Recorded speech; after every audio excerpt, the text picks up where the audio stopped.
MotUlator hier. Jens, was gibt es?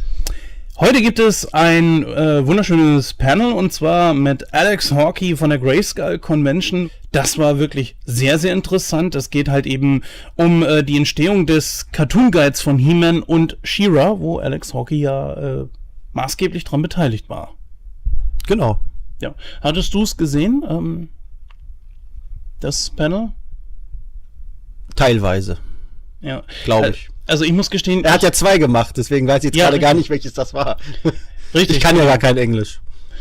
Ja. Ich habe mit ihm nachher Bier und Met getrunken, das habe ich gemacht. Da habe ich den super verstanden.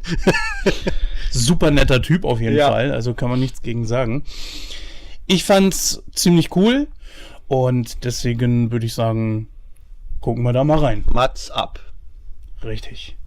Wer ist eigentlich Mats?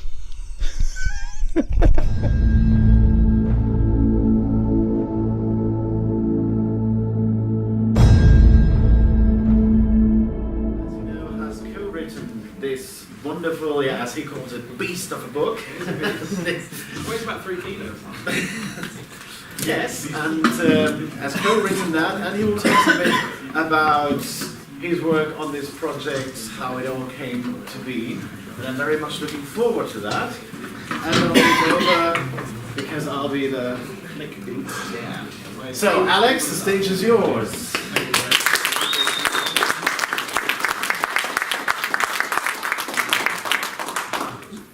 Thank you very much for having me. It's a pleasure to be here. It's an honour to be here. Really glad to meet you all. And yeah, it's very exciting for me to be up here to talk about something I'm really, really proud of, which is, as Matthias just said, this lovely book. So the making of the Cartoonguide to He-Man and She-Ra really was a dream come true. Before I launched into that, I thought I'd tell you a little bit of background just to sort of set the scene and paint a bit of a picture for you. So, if we move on to the first slide, please. So, I gather a lot of people in here probably know James. He's been to Grayskull Con a few times. We've met a handful of times, and it occurred to me the other day that we've actually known each other for 20 years now, which is just crazy. Yeah, I've known him longer than probably most people that are currently in my life. But yeah, we have a really good working relationship. We got to know each other to begin with in the late 90s. I think he arrived on the He-Man scene about 95, so very early. I was more around about 98 when I stumbled across a website called Alex and Sherry's Guide to She-Ra, I think it was.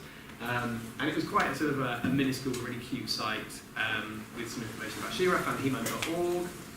Joined up there, and then joined the tape trading revolution because it was obviously before DVDs.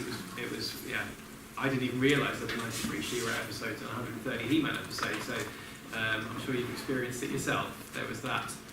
Wow, like the 10 I can remember from when I was a kid. I can now relive. People have these episodes, which was great. So we traded. I know Matthias and I traded as well. We were talking at Alexander earlier, we traded probably a little bit later on. And after that, I started building the Ultimate She-Ra Guide, which was probably early 2000s, and I just have an obsessive personality, really. So I wanted to build this site, I wanted it to be really, really comprehensive, as a kind of one-stop shop for anybody who was discovering She-Ra and wanted to know everything about it. So I wanted to make this website essentially for someone like me who just kind of stumbled across She-Ra. We got character biographies and location biographies, and I think it was this and my discussions with James that kind of made him realise that, oh, okay, Alex is a real geek for She-Ra, basically. I feel like I know it like the back of my hand, and I think provided me with a lot of opportunities through James, who's been a real godsend over the years. So it led to this. This was a thrill to do, to work with James and with BCI on the DVDs that came out around about 2005, I think, 2005, 2006. Certainly the She-Ra ones did after He-Man. And I contributed the trivia, character biographies, locations, artifacts, and research for the documentaries as well. So I was liaising with a few people of our staples and Andy Mangles, who I think directed the documentaries. If anyone hasn't seen them, pick them up, they're good fun. James also releases Serial Geek, his magazine. Have people bought Serial Geek? Anybody here? Yeah, cool, excellent. It's a really fun read. It's animation from the 80s and lots of different sort of types of articles. And he asked me to write the lead article for issue 1, which was about science and magic and also violence. And as you can see, quite a striking image of She-Ra there, half done up beautifully as per usual, and half a little bit beaten up, like she's been in the wars. I called it War in the Colour Pink, and it was essentially about how Formation turned the kind of the pretty world theory that they'd established in the mini comics into a sort of war-ravaged planet Etheria that we came to know in the Filmation series. And then James was busying away writing the unofficial guide to He-Man, and I think it was a real surprise to a lot of us. And I've got a copy here. This is one of the originals. Really proud to have it in my collection. And it's a comprehensive look at the He-Man guide. It's purely text-based, but it led on to this as well. Now, in my copy of the book, he actually wrote this little message here, which I only rediscovered when I was kind of preparing for this, actually. There it is. Just in there. And I thought that was a really nice little touch. I don't know whether I thought it would actually come to be. James is the sort of guy that makes things happen, so I guess, yeah, there's definitely a chance. I'd definitely love to be involved. But I never thought it would come to what it then came to. A few years later, he mocked up a She-Ra cover, which I believe is next, that looked a bit like this. I don't know if people have seen that. Obviously, because of image licensing and rights issues, we couldn't use any actual photos in this book, just like James couldn't use the photos in this book images. So what happened next, I think, just came out of the blue for everybody, really. And that was the beginnings of the Cartoonguide. Now, these are probably the most boring screenshots I've ever taken in my life, but I spent about 6 weeks busying away. I got an email from James around about September 2015 saying, hey, Dark Horse, who'd done the Art of He-Man book, they were prepping the mini comics book, said they want to explore other options, they want to do a cartoon guide. I'm like, fantastic, sounds great, you're the man to do it. And he said to me, do you want to help with the She-Ra side of things? I said, absolutely. Who's going to turn that down, kind of thing. And I just moved to a new city. So I'm originally from Brighton on the south coast of England, and I just moved to Manchester, which is a good sort of 5.5 hours drive. To start a new life, start a new job. I was just about to start this job. And he said they want everything by beginning of November. So I was like, okay, what's everything? And he was like, well, summaries for 93 episodes, reviews, we want trivia, we want deleted scenes. I was like, wow, this is a pretty big job. I'm up to the challenge. And spent the next 6 weeks pretty much locked in a room. I went back home to my parents and just wrote like an absolute demon, like, smoke coming off the keyboard sort of thing, for my life. But I got to, rewatch episodes that I hadn't seen for, probably 10 years actually. I've got my favourites. I like Treasure of the First Ones. Huntara is one of my favourites. Into Dark Dimension.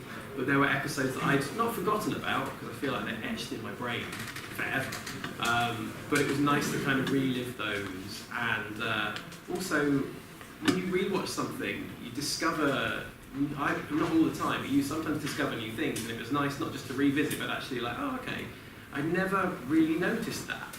And also we got to go through the old script, finding more deleted scenes, which we started for BCI.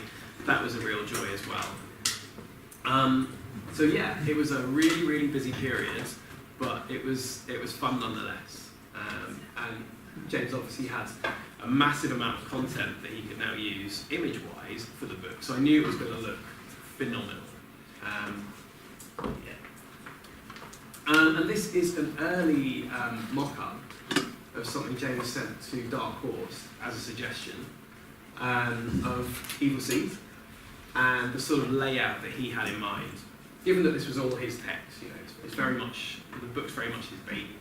And he did so much editorial, design, layout work on it.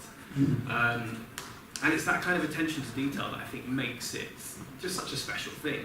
And it's a testament to James's, you know, kind of commitment and passion as a fan as well, I think.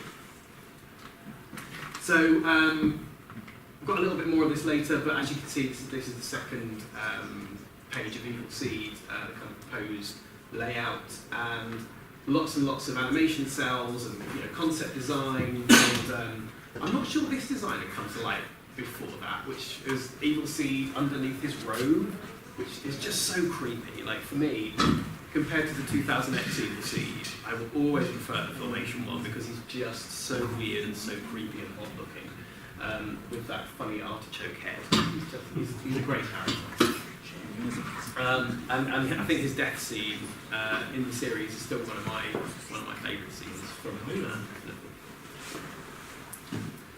I've mentioned a little bit about the attention to detail a minute ago. This was just how meticulous that detail was. So there's the old issue with the Prisoners of Beast Island, the Laughing Dragon coming almost the other way around, because Sorrowful gets introduced to the Laughing Dragon, and yet the Prisoners of Beast Island comes first in production order.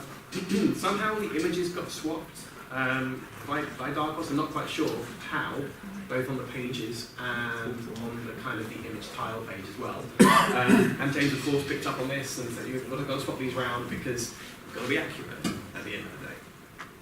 And I think you notice that throughout the book. It's I think you'll be hard pressed to find an error. Not that I'm challenging you to. Please don't try and find it.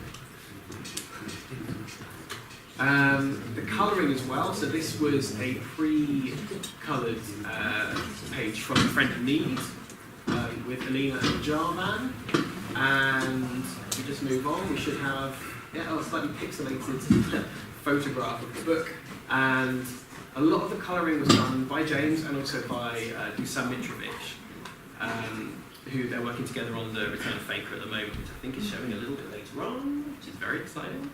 I've seen it, it's very good.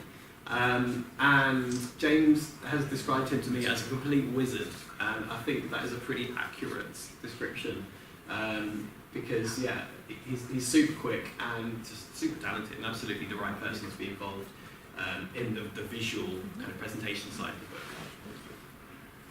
the book. Yeah, another just example is the shaping staff, the sort of early layout there, and if you watch Majestra, there she is, miraculously coloured. I think some of the images changed there as well, with trivia and stuff. Lots and lots of concept art. So I think James and I both agree that some of the backgrounds that Filmation created are just some of the most beautiful pieces of art.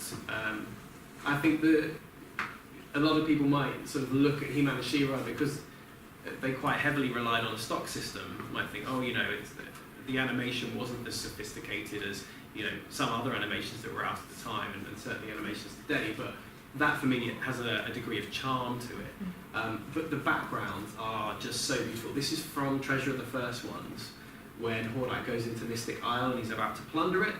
And again, you know, just looking at sort of some of the minute details in there is just beautiful.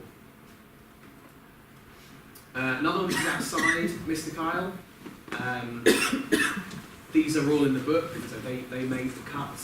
And a lot of these are from various people's collections, a lot of James's collection, I think some of Lee Clevenger's collection as well, possibly Emiliano's and the Power of the Honor Foundation as well. So the team did a really, really good job, or James did a really good job, I think, of kind of pulling all of those resources together to make it, you know, almost like the Bible to the animated series. And when we were scouring the scripts, I think because we both know the series so well, we know exactly what's going to come next in every single script. And there were quite a lot of deleted scenes. And I think at the time, when we were doing the BCI DVDs, we thought, well, none of these would actually have been, animated or, or sketched or anything. And over the years, we've come across animation cells that don't appear in anything at all. There's an animation cell of He-Man and She-Ra teaming up, and He-Man got She-Ra on his back like that, and she's kicking a Horde Trooper.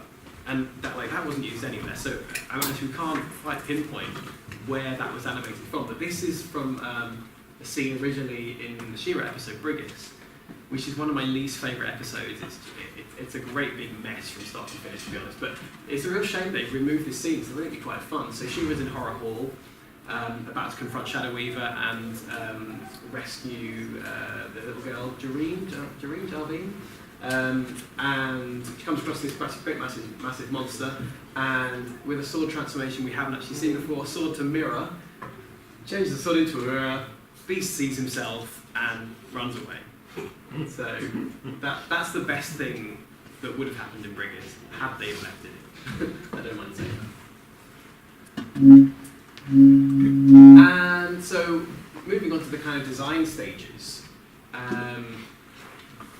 These were just two suggestions that James had for the covers.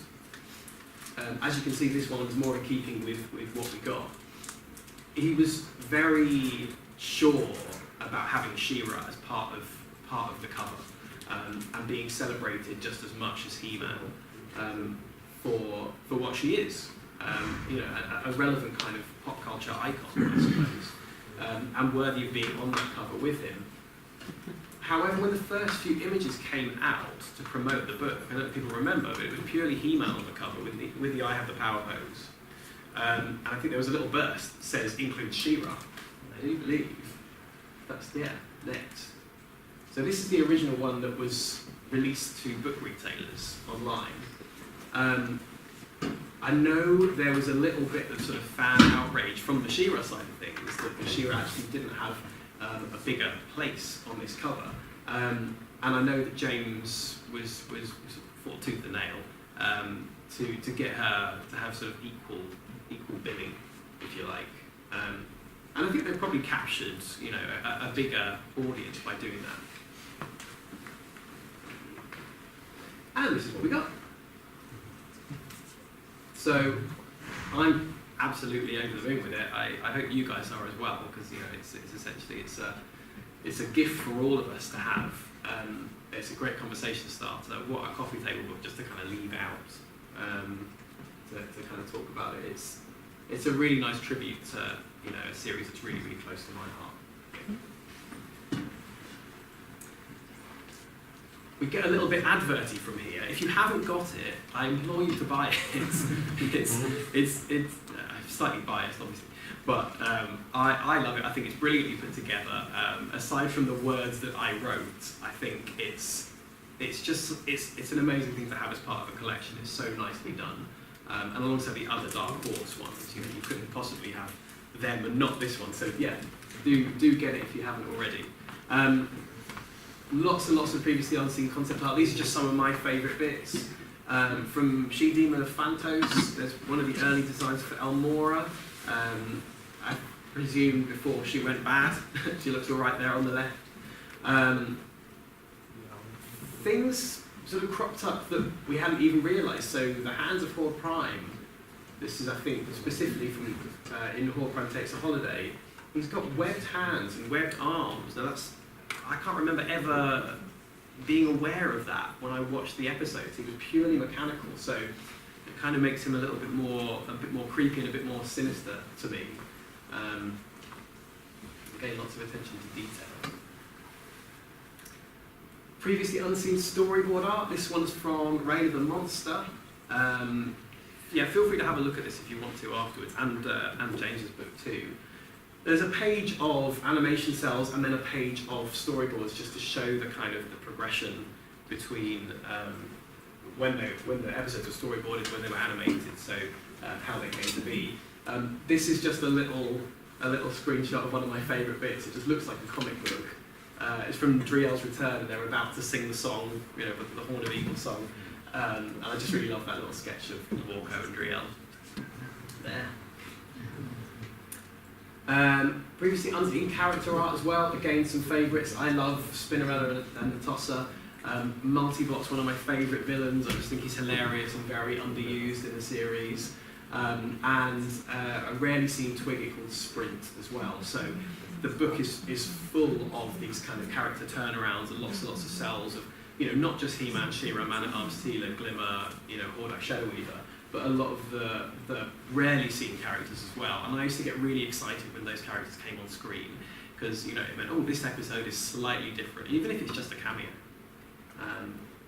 So yeah, it's very, very, very thorough. Also love the tile pages they've done before each of the seasons, before each different chapter. This is another one of Dusan's pieces of work from Black Snow. I believe the people behind the warriors at the forefront were just completely black and white, and it was Dusan who had the idea to paint them blue, and I think it really, really makes the image pop, and it's quite striking. And that's pretty much it. A lot went into making the book. Like I said, it was those 6 weeks of just typing, and a lot of it is just in my head, which will hopefully come out later and be the geek. But does anybody have any burning questions?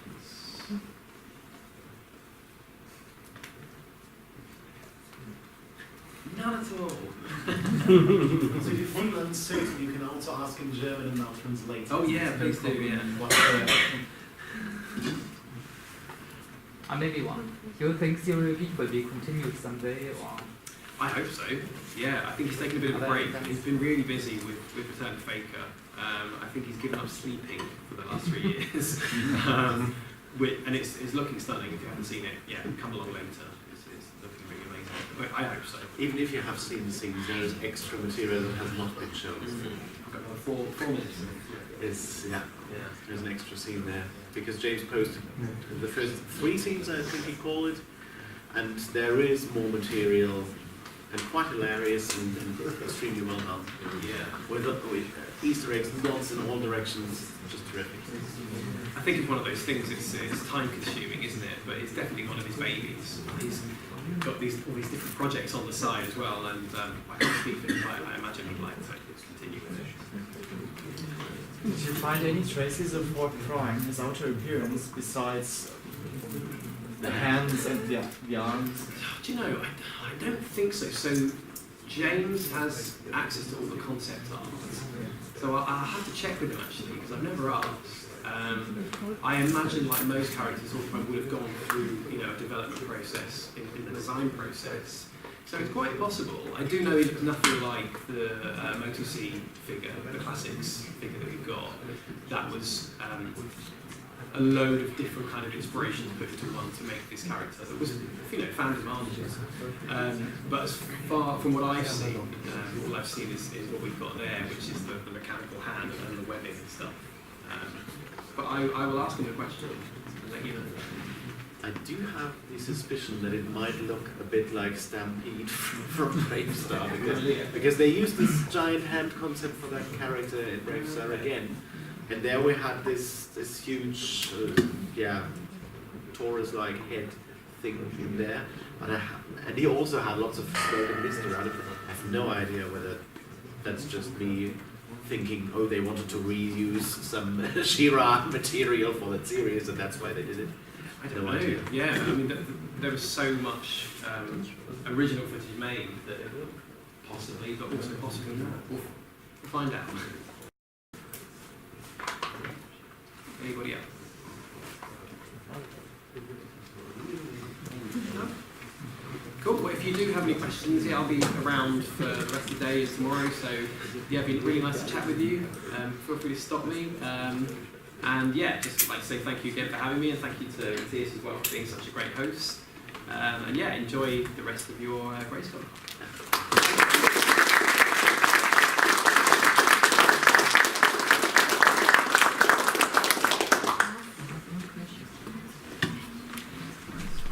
Ja, damit sind wir durch. Alex Hawkey über die Entstehung des Cartoonguides von He-Man und She-Ra. Ja, und das war wieder sehr, sehr interessant. Also die Panels auf der Grayskull Convention lohnen sich auf jeden Fall. Und ich muss gestehen, ich weiß nicht, wie es bei dir ist, Jan, aber ich habe die Sachen ja auch noch geschnitten und hinterher dachte ich mir so, das kann doch nicht noch mehr sein. Weil ich habe immer gedacht, so viel war es gar nicht dieses Jahr an Panels auf der Grayskull Convention, beziehungsweise an Programmpunkten. Aber ey, wir haben so viel Krams gehabt und ich dachte jetzt bis hierhin, ey, es ist unglaublich viel gewesen, oder? In der Tat. Ja. Ja, man glaubt das ja auch nicht so. Das ist ja auch noch, vielleicht ist es verteilt auf mindestens Freitag, Samstag. Und ja, es ist ja schön, wenn ein Programm ist und wenn man Leute damit erreicht. Es gucken sich immer doch viele an. Also es ist nie irgendwo leer, wenn da mal jemand sitzt auf der Bühne und was erzählt. Und es ist immer irgendwas, was man noch nicht weiß. Das ist auch das Interessante. Auf jeden Fall. Wo ich dich jetzt gerade mal hier habe, es war ja jetzt in den letzten Tagen wirklich eine große Diskussion, auch auf Facebook. Sollte die Grayskull Convention einen Tag länger gehen, wärst du dafür oder würdest du sagen, lasst uns lieber aus dem Sonntag mehr rausholen, oder hättest du einen anderen Vorschlag? So gesehen, man könnte natürlich den Sonntag etwas länger machen, aber man muss auch da bedenken, es sind ja auch Leute, die kommen von etwas weiter weg, es muss ja sauber gemacht werden, das ist ja auch ziemlich viel. Also wer schon mal sonntags geblieben ist, bis alles sauber war, der weiß, es ist lang, und ich finde es so, wie es ist, perfekt. Ja. Man muss halt ein bisschen länger wach bleiben, dann hat man auch mehr von der Con. Ja, wie konnte ich mir nur diese 3,5 Stunden Schlaf vom Freitag auf Samstag und diese 2,5 von Samstag auf Sonntag gönnen? Also das ist gar kein Schlaf. Das geht nicht. Stimmt, ja. Ja, wie gesagt, wir sind durch. Damit war es das auch mit den Panels. Allerdings, wir haben noch einige Videos in petto, die wir dort natürlich aufgenommen haben. Und die wir aber so raushauen können, weil ja, da waren Fan-Interviews. Es gibt immer neue Videos von uns. Auf jeden Fall. Ja, du hattest sogar angesprochen, demnächst wieder was machen zu wollen, und da werden wir dann einen Termin, glaube ich, in der nächsten Zeit finden, wo wir dann wieder was machen. Ja. Ja, wir kommen auf jeden Fall wieder. Das war nicht nur eine Drohung, sondern das wird auf jeden Fall auch passieren. Ne? Und in der Zwischenzeit machen die Leute was? Abonnieren. Ja, genau. Da hat er recht. Abonnieren, natürlich die Glocke aktivieren und, ja, wie immer, am besten Daumen nach oben für dieses Video. Wir würden uns auf jeden Fall freuen. Und erzählt unseren Freunden von euch. Nein, erzählt euren Freunden von uns. Alter, ist der Typ geil. Es ist schon spät, wir müssen Schluss machen. Ja, es ist tatsächlich schon spät. Gute Reise, macht's gut. Good night, Stalker.